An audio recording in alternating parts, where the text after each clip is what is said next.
We are in California, in reality, at the Reagan Library. Austin, thanks for coming on. I think a lot of people who listen to the podcast already know who you are and know a little bit of your story, but let's pretend that they don't. What do you do? And tell us a little bit about NAIA and everything in the Reindustrial Conference that you're working on at the moment. Yeah, I'm 100%. Thanks for having me. And day job, I'm a partner at a venture fund called Tamarack Global. Yeah. So we do a lot of investing in aerospace, defense, manufacturing, humanoids, all that kind of stuff. Started my career originally in hedge funds, actually, and before that I grew up in Cleveland, Ohio. So I was born and raised in the Rust Belt.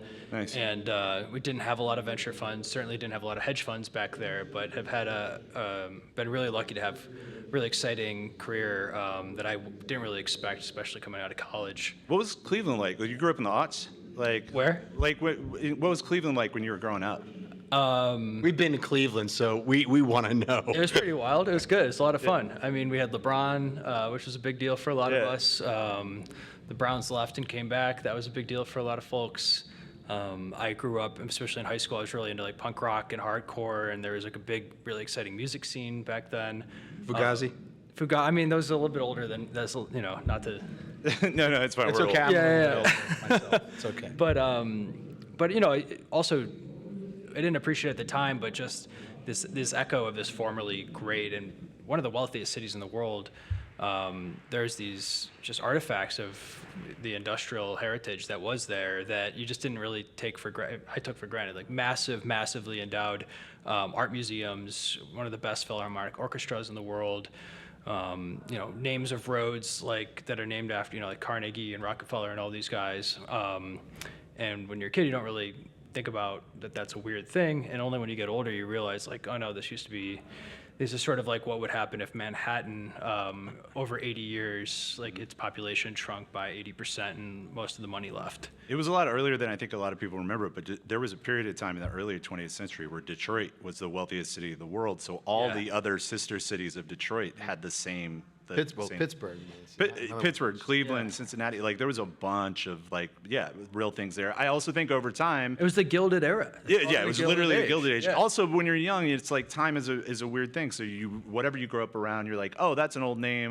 That's from ancient history. But it's like a lot, Carnegie, all this stuff. It's 100 years. It's not that crazy. Yeah. So you work at Tamarack now, and how did this whole reindustrialized thing start? Because I feel like you and your partner Aaron on this, I would say you stumbled into it, but I think you definitely didn't realize it was going to pop off as much as it did last year. Totally. No, there's a bigger family, and it's certainly not just Aaron and I. Aaron and I have been friends for 15 years. We met in college, and I've been out of college for a little while. It seems Where'd you go to college? I did undergrad at Case Western, and then I went to Yale to do a PhD in engineering. And Aaron, at the time, he went and started a company, and he and I kind of split after undergrad, just career-wise, but always stayed in touch. Are you a manufacturer drowning in orders, juggling inventory and procurement data across multiple systems, or managing production manually? Then you may want to take a look at today's sponsor, DOS.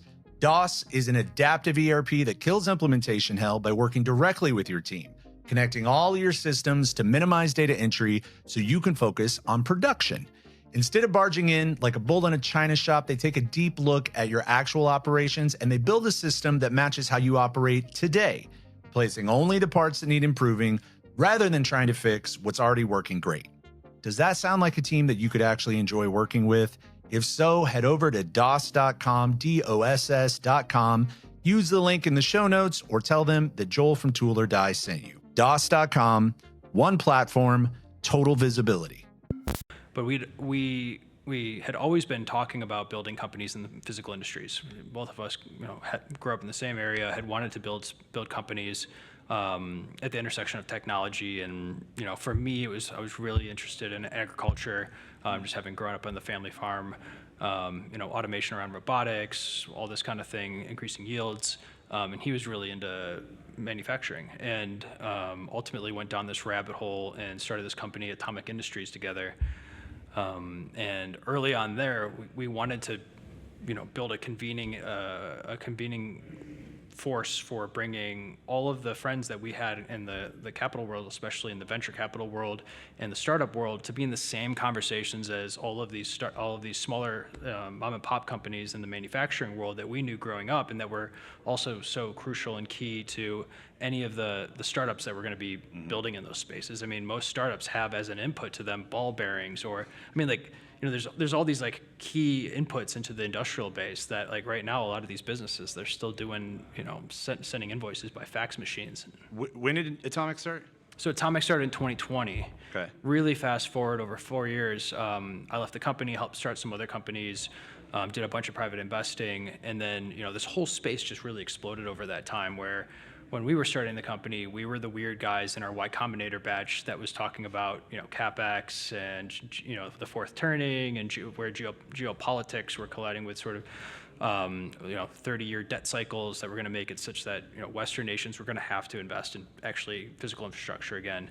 And most VCs are like, that's cool, but like NFTs are like really, really, really, really exciting right I was living now. in Miami at the time. Yeah, And I'm exactly. like, what the hell are you guys talking about? And so it was bad timing from that perspective. But about 9 months after starting Atomic, the supply chain crisis hit, and every big VC, you know, who had been talking about, you know, kind of just came back. Aren't you those guys who were talking about, you know, the importance of manufacturing, owning the means of production, all this? And then, you know, a year later, the big American Dynamism blog drops, and the big Hadrian and Varda rounds drop, and certainly there were people doing this stuff way before us. I mean, SpaceX, like, you go. A lot of way people back. had done it in-house to solve a problem. Yeah. But like, and actually, like, we'll talk to Aaron, I'm sure, at some point. But like, just explain what Atomic actually is doing, like, you know, in the elevator pitch, like, so people know. Yeah, I don't want to steal Aaron's thunder, but long story short, most things in the world that are mass manufactured, especially plastic goods, all require a tool to make that part, and it's a customized tool. And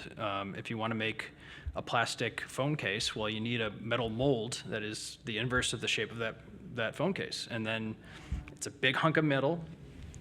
It opens up, you inject molten plastic into it, you close it, and then you let it cool down, and then you open it up and you pop your part out. This is like how you manufacture millions and millions and millions of things in a year. You can't do that with 3D printing. So that's how Procter & Gamble gets to make millions and millions of deodorant caps, for example. This is a key bottleneck to all mass manufacturing, whether it's a bottle cap or a phone case, or, you know, the toggle switch on a fighter jet. All these things use the exact same technology. It's mostly been offshored, and this injectable tooling tech, like, for us, was, you know, an industry that had way too many humans in the loop. It took weeks and weeks or months and months to get the tool made to actually do the manufacturing. So if you're like Toyota or Lockheed or Lego, you're probably an expert at running a factory. You're probably an expert at designing products. You're probably an expert at running a manufacturing floor as well and running a factory, but you don't make the tool that actually makes the part. Lego is actually one weird exception. Lego may have they're actually incredible at tooling, but the vast majority of these guys, they don't do the tooling themselves. And so Atomic's main idea was there's this $100 billion industry of tooling servicing the multi-trillion-dollar a year plastic goods, manufactured goods industries, and it's the key bottleneck. If you lose your tool, even if you onshore all your manufacturing, not that we have to onshore absolutely everything, but even if you are really secure about where your manufacturing is done, if you're still relying on another country for the tool that actually makes the part, you still have the same sort of geopolitical risk that you would if the factory was overseas. Yeah, we should do a deeper dive on tooling itself, but like just for If only there was a podcast. yeah. Only like a tool. Yeah, hence the name. Well, I will say this. So the geopolitical thing is like, I mean, that's one thing that people are discounted 4 or 5 years ago in terms of the value. But nowadays it's wild. Like every massive capital allocator is hiring a geopolitical risk strategist. Their LPs want to know what's my China exposure, my supply chain risk. But the main value of Atomic is not just reducing your geopolitical risk. It's massively, massively reducing the time it takes to get your tooling produced, so you can start manufacturing things faster, and also reduce the cost as well, because we do it using AI and a physics engine instead of having a bunch of humans in the loop. So way cheaper and way more reliable tooling. The one piece I'll throw in, because it's like a lot of people when they think about tooling, they're like, well, yeah, it doesn't. If you look at it, it's like a lot, often, not always, it's like a big hunk of metal that's the negative space of what the thing is made. And so you look at it and you go, well, that can't be that hard. But there's two things. One, it has to go for 50,000 or 1 million like stamps, or like whatever the process is. But the other part is really something that comes up a lot on the podcast, and it's a real problem with American manufacturing now, is it's not something that really is standardized or can be standardized in a lot of ways. I mean, it can be, and I'm sure Atomic is helping on some of that part. But it's also back to that cultural thing where it's like, you probably have a tool and die. Is a tool and die shop in almost every major manufacturing center. You're multiple ones, but they have a specialty, and they have one way of working and taking orders. And maybe they don't want to take a small order because they have plenty of big orders. So this is the kind of thing. All of the geopolitical and NatSec and economy stuff is super interesting, but it's also just some of it is like how business gets done needs to be rebooted in these very basic things. Totally. So in the big picture stuff, like a year ago almost. Was NAIA, sorry, I'll screw this up, terrible background. North American Industrial Alliance, was NAIA existent? No, I didn't even know it. I thought all nonprofits were scams back then, I think. Many of them are. Yeah. No, I didn't know what we'll teach you how to turn it into a scam. I did. Yeah, I used to run one. Let me know. No, I'm joking, but I didn't know what a 501c3 or a C6 or any of this stuff was 9-10 months ago, and the idea for Reindustrialize was really born out of a board meeting at Atomic's HQ with Aaron, Greg Bernstein, and Fallon Donahue from NAIA, JD Vance's old venture fund, and it was really just kind of came to fruition an idea that Aaron and I had for a longer time, which was just like there needs to be a big summit, a big conference that really brings together key stakeholders across companies, capital, and government who care about reindustrialization. That's really it. I mean, we're sitting here at the Reagan National Economic Forum. If this had existed back then, it doesn't really check all the boxes, but this checks a lot more boxes. This fills a lot of the gap that existed back then that nothing was filling. And so Reindustrialize came in, and I think it was a matter of getting product market fit, where we weren't really trying to build a product necessarily, trying to build a company. So those guys had the idea. It was like 500 people or something. Yeah, well, the original idea was like, okay, let's finally do this thing we've talked about for years. And I wasn't at the board meeting, but I got a text from Aaron, and Chris from Hadrian was really helpful at like convincing Aaron to not be a baby and actually commit to doing it. So Aaron called me up. We're going to do this. 50, 60 people. Let's get, basically. It was like a meetup. Let's get like a meetup, a cocktail hour. We'll do it at New Lab. At New Lab in Detroit. We love the New Lab folks. We love you guys. And that just went viral because we put a little tweet out, and we ended up with thousands of people hitting us up. This is, from everything from small mom and pop manufacturing companies all the way to like, Apollo and Carlisle, like all these people. And so, we realized, man, we need to take this seriously. We're gonna have a ton of people, knocking on the door, want to come to this 50-person meetup. That's not gonna work. So we, reached out to our friends, Mike Slaw and Kate Moon, who have built a number of really successful conferences. They just by chance had a lot of free time on their hands after their last summit. And we're kind of like, guys, we have a lot of sponsors like cold hitting us up asking to sponsor this summit, and we didn't even know we were throwing a summit. I think we have to throw a summit now, and so that was sort of the genesis of the whole thing. And so there's the second ever is happening in July in Detroit again. Yeah. How much bigger is this one, do you anticipate, than last year? I'm trying not to make it too much bigger. Like, part of the magic of that, I think this is like 500 people. Part of the magic of the first one was really there was so much serendipity that doesn't really scale with headcount. I mean, this is not a trade show. Our goal here is not to have 15,000, 20,000 folks just in and out. And part of that is just because the goal is not just to make. Well, none of us are running this as our main business, right? So the goal, first goal is like, we knew that the quality would really decay significantly if we just tried to scale and make a bunch of money on ticket sales. And there's plenty of other conferences, like Automate was a couple of weeks ago Totally. in Detroit, that is actually a cool show with has probably 30,000 people, but it's doing a different job. Automate's sick. IMTS does a really good job. They're too big. It just ends up sucking. It ends up sucking, and also you can't attract the right people. Like, I want key government officials, whether it's people in the White House, all state economic development folks. I want founders and executives, whether that's a 20-year-old dropout who's running a really cool, quickly growing startup, or the 60-year-old guy who sits on 20 different major manufacturing boards. I want all those people to feel comfortable that they can just walk around. And I don't think that scales well to 6,000-7,000 people, where mixed into that is like a bunch of junior level BD people trying to sell you something or asking you for a job, that kind of thing. The consultant pitches. Or a million consultants. So I think really what it's for is it's not an elite conference in the way that some conferences are described, but it's for principal decision makers across companies, capital, and government. And I actually want to, and this is my first gotcha question, but like something that is interesting to me about what you guys did, the people you were able to draw a circle around. There's an easy version of this, which is like, oh, this was like the venture-backed kind of El Segundo, what has now become the El Segundo scene or whatever, going to Detroit and some Detroit people. Yeah. And like, not in a way that matters, and actually, it's this year I can tell just from who's participating. This is all dissipated, so I'm not trying to start a beef. But there was a little bit of thing in the first year of like because we know Detroit people, we're auto guys, and it's like there's a lot of like, well, who the fuck are these guys? Like, who do they think they are, just dropping in here and doing it?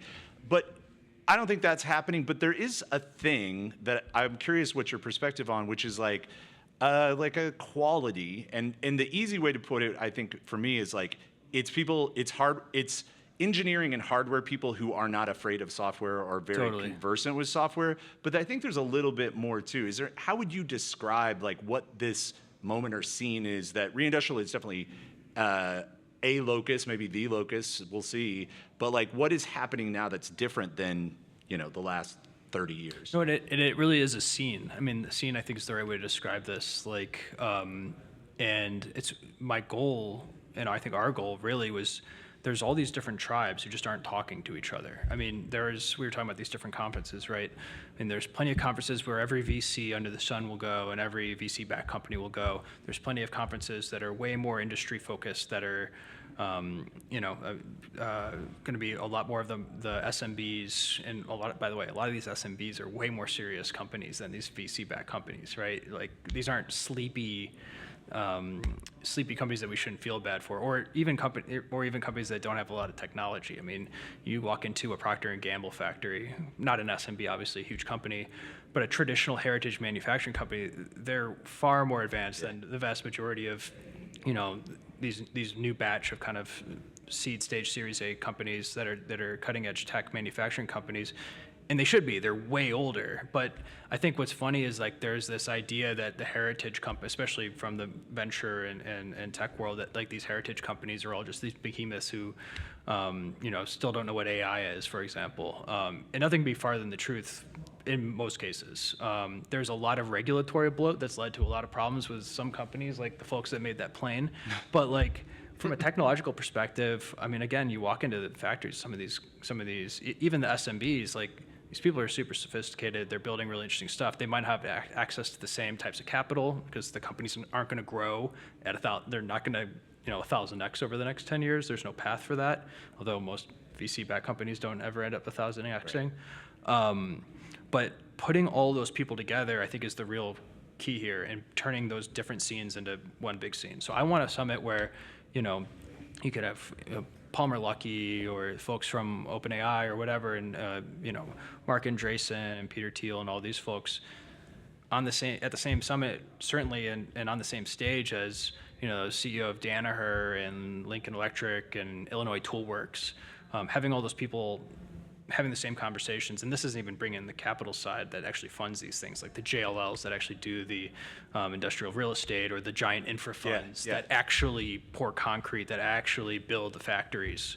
So that's kind of the idea. I hope we didn't offend the local Detroit people. No, everybody. It does remind me of the and also like I when I'm in Detroit or I'm in Michigan, I'm always going, you guys need to pay more attention to like the Valley and tech. Like Yeah. you're not that I would boil it all down to, and it goes in both directions. They're just I mad said- that we're from Ohio. Yeah, Aaron Fallon and I. But it's this thing of yeah. like what I think the culture, if I would distill it down, that has to go away is, and both camps have done it like equally, is this thing of like, well, how hard can it be? Because if you're P&G, you're like, I am working really hard and building all this stuff and putting out so many products, and I'm learning and we're innovating, we're doing all this stuff all the time. And if you have in the worst side from like a Valley software innovation side, they're going like, well, how hard could manufacturing be? It turns out the answer is, with basically the exception of Apple and maybe a little bit of Google and Microsoft in their hardware businesses, which they farm most of the actual manufacturing out. It turns out that stuff is hard. So like what is happening now and what I think Reindustrialize is a big part of is, I don't know, it's a little bit of a laying down of swords and just being like, hey, it turns out we can both learn at things. And like Michigan has never been, the auto industry in particular has never been particularly good at like user interfaces or all of that stuff. But we need to move past that for all of the problems we're trying to fix right now, which is, it turns out we need everybody on this one to fix the big problems. I don't want to be on the record, by the way, saying that a lot of the autos are incredible at all technology, especially not the I'm not user saying I'm interfaces. saying it. Yeah. I'll say it. No. I'm saying, earlier I did say that these guys, I mean, in a lot of cases, especially process, they're super sophisticated, but in a lot of ways they have fallen behind in a lot of, and To be clear, on our other podcast, Yeah. we talk all day about Western car companies not getting it. Like great leaders completely I have shackled no idea what you're talking by about. wretched, backward, lazy, just completely a failure of imagination and like a lack of understanding what's going on overseas. And it starts with companies led by people who have not like driven a Tesla. Yeah. It's insanity. Yeah. And then it goes down to the media who like often don't travel or use the products they're talking about. And this is a common thing. So you don't have to trash it, we will. No, I mean, look, this comes down to, again, the same idea that a lot of these people just need to be talking to each other. And it seems insane because it's like, all right, we got the internet, people have cell phones, everyone can talk. But, I mean, people still end up forming tribes and getting their information. They form these dense networks for communication. And like they say, the government is run by just a few group chats, right? I mean, some of these industries are run by just a couple of group chats. Certainly that's how, a lot of investment banking and private equity ends up getting done. And definitely how most VC deals end up getting done or not done. So yeah, connecting these people I think is crucial. Who's not getting it? Because the Reindustrialized conference and even like the branding and like visual identity is clearly, it's captured attention and imagination. It captured our attention and imagination even before Tool or Die was launched. Yeah. So, but who's not getting it? Who should be part of the conversation but isn't coming to the table? Or I need to answering? pull up my tweet, by the way, from 3 years or 4 years ago where I said Tool or Die, and I need to get some credit. It's fine. Who's not getting it? I don't want to know that there's a huge group that doesn't, because we're buried right now with the inbound, to be honest. We're not noticing. I mean, look, it's a new conference. We need to build a business around this so that it can turn into something durable and valuable for the people who come and attend and speak and sponsor and all of that. We don't have a huge long wish list of folks that we're like, man, it's really hard just to get a hold of them, except for Mike Rowe. Mike, if you're watching, we This need is you. like the third time in like a week. People Mike, you got to pick it up, man. We can pour some mud on the floor or something. We can make the place dirty if he needs. But it's fascinating. I mean, even like the Europeans are hitting us up now. They're realizing, it might be time to pull their own weight. Is there no conference even remotely similar to Reindustrialize in Europe? No, not really. And one of the main problems is, first of all, we just have peerless capital markets over here, especially earlier stage and that want to back innovation. But we also have the peerless, innovation engine that actually does the innovation itself. And so, over in Europe, I don't want to say it's a. Say it. I don't want to say it's a lost cause, but these are the countries that thought it'd be a good idea to kneecap their energy production capacity and give up, in England's case, their ability to produce virgin steel. I mean, you go point by point by point, And I think only now I mean, when I say now, I mean like just the last couple of months, certainly post inauguration, there has been an absolute massive shift in European sentiment. And the fund I worked at for a long time was based in London, so I still have a lot of close friends over there, where all these folks are realizing like, oh man, we actually need to produce things. Now, behind closed doors, you talk to a lot of the big industrial families in Germany. They've investing been in aligned American for a funds. long time. Yeah, they're like, we've given up, like we can't, and their politics is different. They can't, just because you're big, wealthy, and powerful, you can't really necessarily influence politics the way you might think you'd be able to. But a lot of the stuff that's been said behind closed doors for the last 4, 5, 6, 7, maybe longer years that I had heard, now I'm seeing just publicly from all parties in Europe, them saying, man, we need to be able to make stuff. Now they're convincing themselves that they're doing this because they want to get back at America for being mean and all this, and if that's what it takes. Fine, yeah. But Hey, they already have to for long-term economic survival. They have to. but this is I think we need that. I think we need strong allies. We need strong export markets. We need to be able to sell our excess when we have excess capacity. But we also just need to make sure that everyone can, defend themselves. And I mean, this is I don't think an insane take. It's not insane. I moved to Paris like 30 years ago. I'm like, I'm gonna be after Pittsburgh, right? You did a Pittsburgh-Paris combo. Pittsburgh was, we don't talk about Yeah, that. But back in 94, and I had this fantasy that like I was gonna be an entrepreneur there, and like that died in like a month. My father's like, I told you so, and he lived there too. But it seems to me like there's reindustrialization especially is by a lot of folks right coded. Yeah. And that the people whose grandparents and great grandparents were part of the Industrial Revolution. Right. And yet today, I mean, we're both from New Yorkers originally, and people we know, people you know especially, because you worked with media longer than I did, we're like, oh, you're a Republican now because this podcast, which is crazy because not once on the show have we. You like production. You like building. You like stuff, and you like not depending on other countries. We've never on the show. We've never had an episode that actually talked about politics or even barely touched upon it. It's. And I believe in socialized medicine. Like, there's a lot of this stuff, but it's even what I was thinking about this when you were talking about, like, which I brought up, Michigan and versus the Valley or whatever. There's been like the wrong level of pride or understanding of responsibility, which I think is turning around. And when you talk about Europe, I hear the same thing, which is it turns out that exporting your manufacturing ability to another country has negative effects. And those negative effects, for me, are there are some that are more, you can call them right-coded or left-coded, but there's some of both, which is the point, which is like, this is very bipartisan. And the one that I think I may have already said on the podcast, so apologies, but it's like when Ezra Klein's Abundance book came out, I saw a couple of, just a few tweets or whatever, but they just stuck in my head of people being like, so you want to bring sweatshops back here? And it's like, no, we shouldn't have sweatshops on the planet. But also, if you want a factory to be, here, it has a much better chance of being a good factory where people are safe and paid, responsibly. But these people are okay to export all of these jobs from here where they aren't sweatshops to other places where they are sweatshops. By the way, but the through line of that is.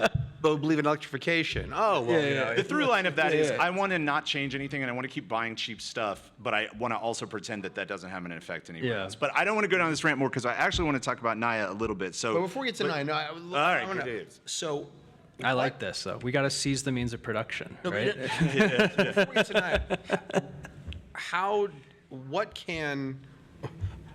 what would you recommend for anyone in industrialization or reindustrialization to speak to the people who feel that way? Because we get it. Well, but also we're at Reagan. No, 100%. I mean, look, if these are folks that you're talking about that are out at Surf Lodge, out in Montauk in the summer, like I don't really care, right? But if these are like Blue Dog Dems, like that'd be more concerning. It's really fascinating because Reindustrialize is really, I don't want to say bipartisan, it's nonpartisan. The summit brings out,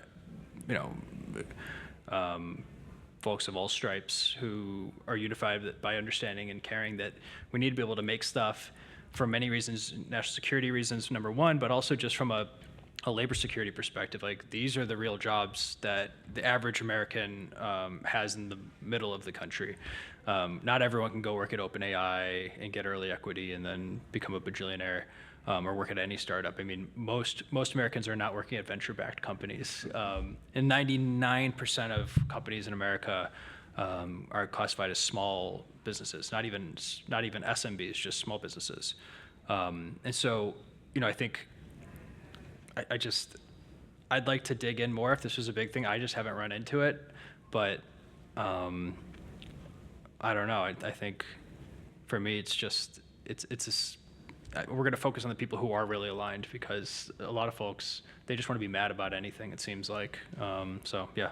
Yeah, no, we have a similar, I think, viewpoint, which is Growth is its own answer. Yeah, growth has the quality of its own. Quantity has the quality of its own. It's not that simple, but yes, like, Yes. I think that there's something to it, but it's like.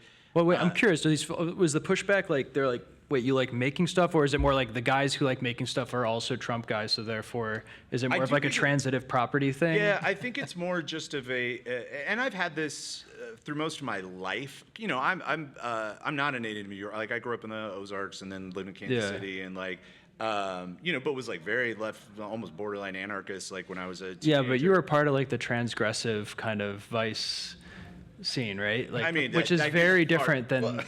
But what happened, and I feel like happened to me over the last 15 years, is that there started to be a set of what I would code as left-wing or liberal values that were much more concretized than they ever felt like they were when I was younger. Yeah. Where it was like there was a lot of received wisdom about what is good and bad. And for me, as a technology reporter back in the day, I always found it really interesting that at the generation after mine, there was a whole set of people that I would say effectively didn't like technology, who became the main technology reporters, which I fundamentally have always shrieked about, because I'm like, you can hate and criticize 99% of the choices that technology companies do or whatever, but if you don't ever think somebody's doing something, doing a good job, then you're not a critic anymore, you're an opponent. This is like if Pitchfork only gave out those ones and zeros that they gave out to Weezer for all those years, and they didn't give out tens to Frank Ocean and Bon Iver.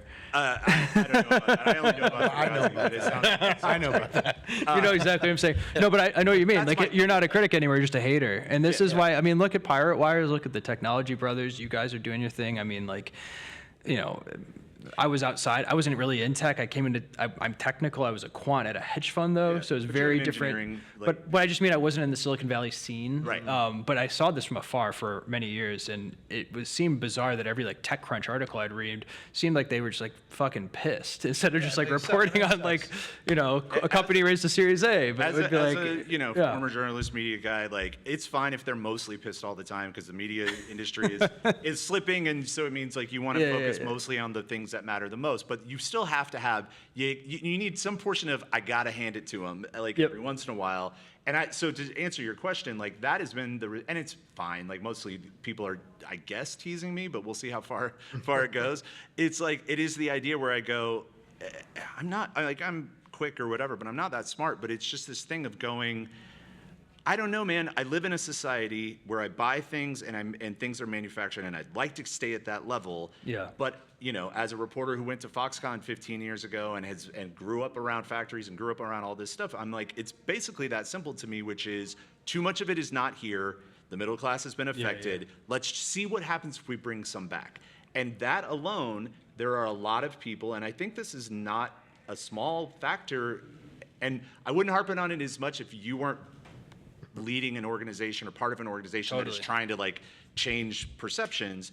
There's just sort of a set of received wisdom, and I think it's a minority view across the country, but it really is just basically like, well, I don't trust any companies at all. And so the idea of reinvesting in anything in industry or a factory or whatever must just be by default a bad thing. Yep. I don't think these arguments are arguments that like stand to much scrutiny, but they're important if that's like what a default take is. That's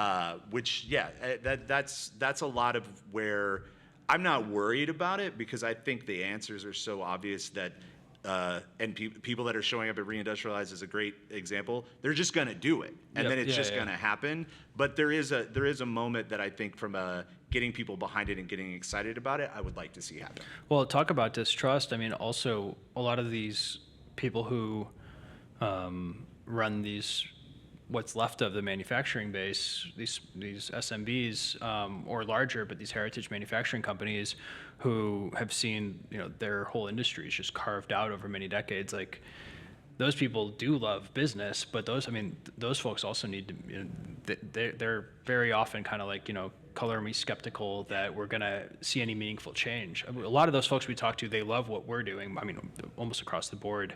Can't think of any exception to that, but a good chunk of them are like, this would be awesome, but you know, this would mean changing what the status quo that's been the fact for at least the last 20 years, certainly really accelerated, but you could arguably, you know, drag it out past the last 50, 60 years. I mean, it's totally, there's a bunch of like Midwest companies that I continue to discover all the time that are like $500 million top line companies. So sick. Yeah. And those types of companies, if their attitude right now is like, cool, let me know when more orders come in, we're ready to pick them up. I think that is a totally fair very cool. take, especially when they've spent the last 20 years fighting off like B2B SaaS, like sales pitches and all of these other things, and then just watched orders go away or watch their neighbor's business fall apart. Like, it isn't incumbent on those guys to do anything except just like keep going. I will say, shout out, Century Mold is a cool company that is probably a competitor to Atomic, but at some point it will be. But you know, a couple $100 million a year company, not a NAIA member, by the way, so not talking our own book. Just love these guys. And you know, this is a company that's been passed down from the father to the son, and he's never stepped foot in DC or, you know, for business or anything. And we were catching up a couple weeks ago, and they've hired like a DC team, and they're like, we're going after DoD contracts. And you know, they're looking at the ecosystem, and they're looking at, not to get into, like, this isn't a comment on this specific administration or not, but they're just looking at all of these new tech companies getting into this space, and they're like, man, like, we have some money, why don't we reach out? And some of that innovation that happens isn't even just necessarily like, when we think about innovation, we think, you know, implementing, you know, adding AI into your manufacturing process, whatever. But for a lot of these companies, it's just literally, the innovation can be as simple, especially when they're pulling hundreds of millions, the innovation can be as simple as like, why don't we try a different business line? And they successfully have like partnered with a giant prime that they probably could have partnered with like 15 years ago, but because these companies are just kind of, you know, they're so defensive because they don't want to lose any more business. I think it leads to a culture where they don't reach out. There's an element these guys too, like, is that there's a Darwinian thing where those companies that are existing now are kind of the last ones standing, and that means that they have a certain set of customers that have kept them going. That's exactly and it. So they've never had to be in like growth mode because they're printing money, and it's like, you know, it turns out that if you don't have a bunch of investors that you have to pay back, like, you can do well with that. I don't know if we're gonna have time for it on this Ask the quick call, question. but like, Oh, yeah, sorry, go I call. I don't know what's like. NAIA. First time caller. None of us are here. We're all holograms.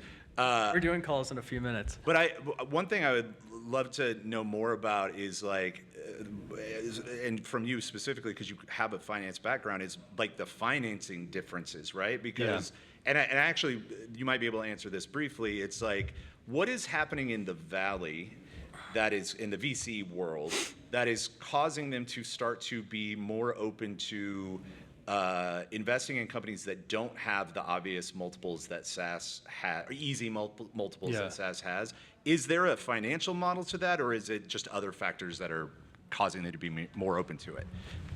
I think there's a couple things going on. I mean, first of all, just venture as an asset class is just so much bigger than it was 15 years ago. You know, back then, I'm not a historian of venture, but there weren't many billion-dollar vintages even 10 years ago, certainly, you know, 15, 20 years ago. I think you'd probably count them on one or two hands, and that's like generalists. I mean, that's generalists or not, that's like all funds. And even if you extend that to total fund size, not just an individual vintage, there are not a lot of billion-dollar funds 20 years ago. Nowadays, I mean, just like loads and loads of people have at least billion-dollar total AUM, and part of it's driven by funds being 8, 9, 10 years old and just riding this unbelievable wave of the last 10, 15 years across enterprise SaaS, broader software, all this stuff.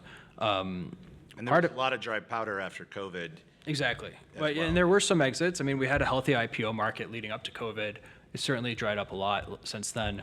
But then a lot of this inbound on this fund size is also just like people after 10, 15 years of having, some good returns from some of these funds, well, all of a sudden family offices, endowments, all these other people have opened up to the asset class in a big way at a time that, I think people are starting to question whether or not the model actually makes sense anymore, certainly at that size. So again, you have funds at an all-time, high in terms of their size, and then way more demand for venture capital. I don't think that's as nearly as true the last 2 years, but I'm talking about like leading into 2018, 2019. Meanwhile, we haven't seen a 10x in the number of people starting startups. We haven't seen a 15, 20x. So we have probably the same number of companies being founded. We have 10, 15, I don't know the number, way more capital demanding the same number of deals. And I think this is, it's supply and demand.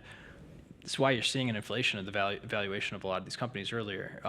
Now, when you get into the CapEx heavy businesses these guys are going to be doing, or R&D heavy businesses, these folks who have totally different business models than the SaaS folks, I think part of this is just like a lot of these funds are sitting on all this money. They don't know, they can't find, the next Facebook or whatever. I mean, we've already SaaSified most industries. I mean, you like literally walked around and it's been like, that could be made into a SaaS, that can be made. Yeah. At some point you run out of things. And a lot of this because like SaaS is a thing that you do to an existing business. It's not really like SaaS native companies that couldn't exist. They displace an existing business. We've basically gone and displaced all those businesses already. And so I think part of this is just a lot of these funds are realizing that they need to pivot into something that they can actually allocate tons of money into. I mean, a lot of people made fun of Andreessen Horowitz for their real estate investment into Adam Newman's. They put like $500 million or whatever, and it's like, where else are you gonna go? It's like, where else are you gonna put $500 million to work in 2021 or 2022 or whatever it was? They're effectively like coming up with private equity firms. Their Yeah. returns just aren't there. Where are you going to put that money to work? And so, some of these funds, they've basically dropped the venture from their name, either explicitly or implicitly. A lot of them, they're sitting on tens of billions of dollars. We need to put this money to work. Is there a shortage of people at the big funds who actually understand how to build deep tech? Totally. Well, I don't know about build, but certainly how to finance. Like there's a real dearth. How many operators are there who've come out of high capex industries? There's like at those funds? There's some super smart. Like I just want to say like build versus like there is a real lack of financial sophistication sort of as a default at a lot of venture funds that have fancy names and have lots and lots of money, especially when it comes into this is what I would mean by sophistication. When it comes to anything outside of sort of just basic venture math and sort of basic dilution. I mean, I remember talking to a VC who runs an insanely huge fund who had never heard of a poison pill before, and I was just kind of like, I don't know, like it seems strange, like because these companies need serious investors. They need some sophistication on the debt side. They're gonna build a factory. They need some sophistication on the project finance side. And this is not to dunk on people. I mean, a lot of these guys have made a ton of money. And to be fair, like you didn't need to know this stuff. Yeah, it's just a different sector. Enterprise SaaS or whatever it is. But now if you're gonna build companies in this space, like you need investors who are very sophisticated, or you need to have a CFO on staff, which again is not a thing that most, and it's a different type of CFO. It's not just an actuarial CFO that deals with like, oh, we have 400 vendors and blah, blah, blah. It's like, no, you need like a psycho freak financial engineer CFO who can like broker a giant debt line with a bank so that you can get your factory built without, giving up 30% dilution of your company. Or get comfortable with putting way more money into earlier rounds and just knowing that that's the nature of it. But totally. Without that person, you can't look at a company. That's what you were asking me earlier, and I'm a little skeptical that we're gonna kind of like. I mean, on the one hand, so venture has also spent many years just ignoring, or taking it as a constant the risk. So the whole thing's been like. In hedge funds, you have this idea of continuous open outcry markets or equities, whatever. You have this idea of the Sharpe ratio, sort of your risk-adjusted return. but like it doesn't really make sense to measure risk because it's really in private markets because they're not marked. It's really just a measure of volatility, and private market companies aren't marked and valued often enough to have a volatility measure that isn't like pure noise. It's basically pure noise. And so, but I think one thing that no one talks about is like, there's been this given for so many years that all these companies have the same risk profile. And when I say risk profile, I mean like literally like what % chance that the company fails. And I don't take it as a given that this asset class is going to have the same risk profile as a lot of these other companies. I mean, for one, they have all these hard assets that you could fire sale. Not ideal. But another is a lot of these companies are sort of like N of 1 companies or N of 2 companies, whereas again, SaaS, like the game plan was like, okay, we have Lemonade Insurance and like 6 other competitors. They were all founded at basically the same time. They all did their Series B at very similar times. It's just a race for who gets to burn all of the Series B money on customer acquisition and then win. So those other companies go to zero because all they have is code and some like futons and some cool merch. Whereas these companies, like, they don't grow it the same way. They don't have the same knives out battle for growth. And so again, I think we're going to see venture funding still have to fund the early stage. I don't think we're ever going to see venture getting into competing with private equity or infra to like fund the C's and D's of these companies, at least especially not for anything outside of equity into the company.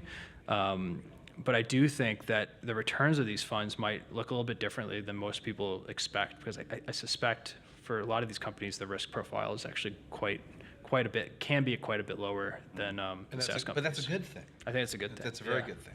Yeah. And So- on that note, last question? What? I got pitched NAIA. Yeah. Yeah, we're good. I think we got a Yeah. little more time. Like what? Like reindustrialize, then NAIA. Like talk briefly about Yeah, NAIA, yeah. what you're trying to do with that. Well, so yeah, I mean, reindustrialize. Putting on a summit, turns out it's a full-time job. But we have a great team who it's their actual full-time job with Kate and the whole team that she's built. Off the back of the first summit, though, we kind of asked ourselves, like, look, it's great to have a conference, 2-3 days, great.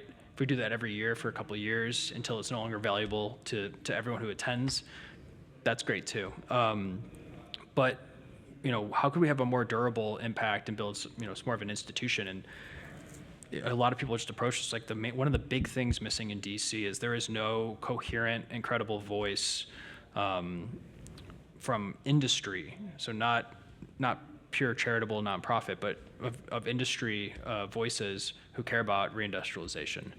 So this is where I had to go and figure out what the difference between a C3 and a C6 and all this stuff is. But DC is run on, there's all these nonprofit think tanks who take in tons of charitable dollars and they crank out white papers, they do all this research, and a lot of it's important work. But it's very different to have a trade organization. So a trade organization that's a C6, trade organization, they're funded not by donors, some dead guy's giant trust that's just ripping $1 million checks where the employee's job is literally to give away money. These orgs, trade orgs, on the other hand, are funded literally off the balance sheet of companies. And companies aren't in the business of giving away money and doing charity, right? So it comes out of their marketing budget or their lobbying budget or something that actually affects their bottom line. And as such, like, they're expected to actually get outcomes. And so there's an alignment there. Where again, like, it's important to have think tanks. I think the work they do is definitely important, but there isn't nearly an urgency, and there isn't sort of an outcome-driven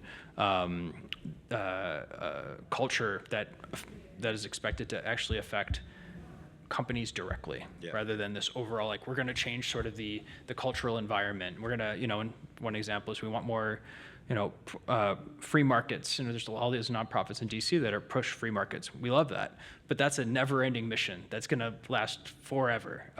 Whereas our org is like, no, we have 60, 70 members already, which is crazy because we're only 7 months old. We raised a few $1 million, have an incredible list of advisors and companies that are members. And every single day, NAIA's main mission is to push to get, education, advocacy, and lobbying outcomes for these companies inside of DC to make it easier to build, to make it easier to fund these types of companies, and to make it easier to hire and innovate in these types of companies. I'll state it and leave the negative space unsaid, but it's like there are definitely other industrial and manufacturing trade orgs in DC. The fact that you're able to stand up NAIA and get it funded and go says something, which is they weren't getting everything done they should have gotten done. So I think that's, yeah, there's something there. Congratulations. Thank you. I have one last question, which is, you've got a great 10,000-foot view that a lot of people don't across reindustrialization in particular.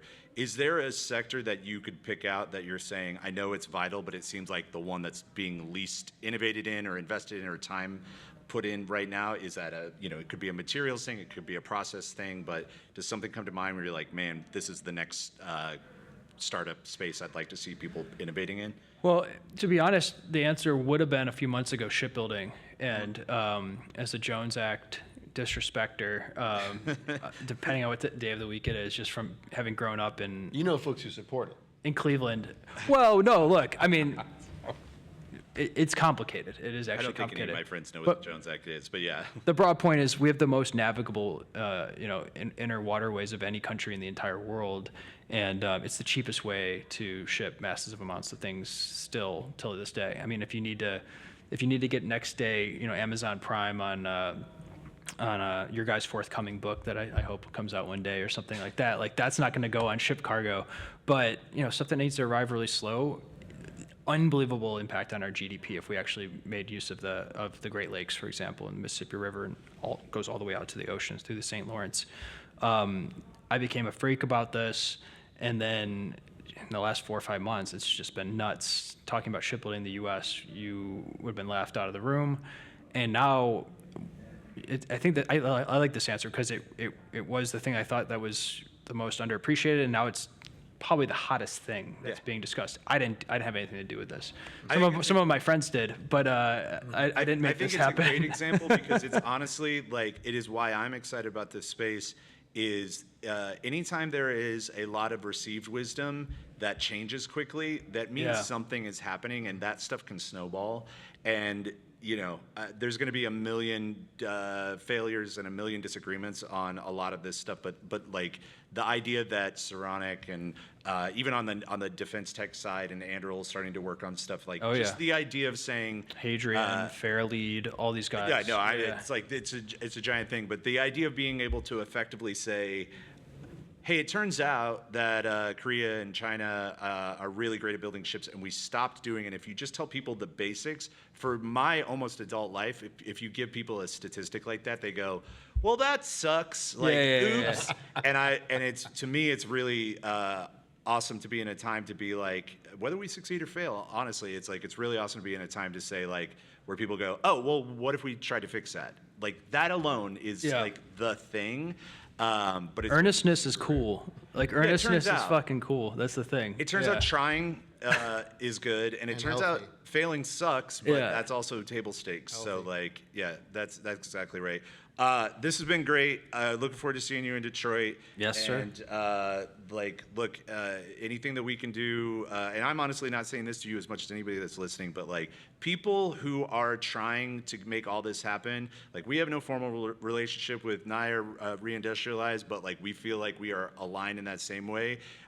Because of the mission, and I'm sure we disagree about a million things. Yeah. But like, this is a moment right now, whether it's through Tool or Die, whether it's through Reindustrialize, whatever. Like, just go find the others, like that good old Timothy Leary line. Like, just go find the other people that have that spirit, and a lot of them are going to be at Reindustrialize. So I think it's a great project that you guys have kicked off. Can I say one last thing? Yeah, I guess. Come on. For all the startup founders, early stage, and small and medium-sized businesses, we don't advertise this because we don't want the VCs getting mad that they're paying a different price. But we have we've set aside 100 tickets for those folks who aren't managing billions of dollars, who have much lower ticket price, like significantly lower. And so make sure you reach out. I know it says it's sold out, but we've How do they reach out? They just send something to the website? Just go onto the wait list, and we look at it every single day, and we pick people off of it every single day, especially from that world, because we've got enough consultants and lawyers coming already. So Great. yeah, That's important. Can't believe you're letting any of those guys in there. well, you know. Yeah.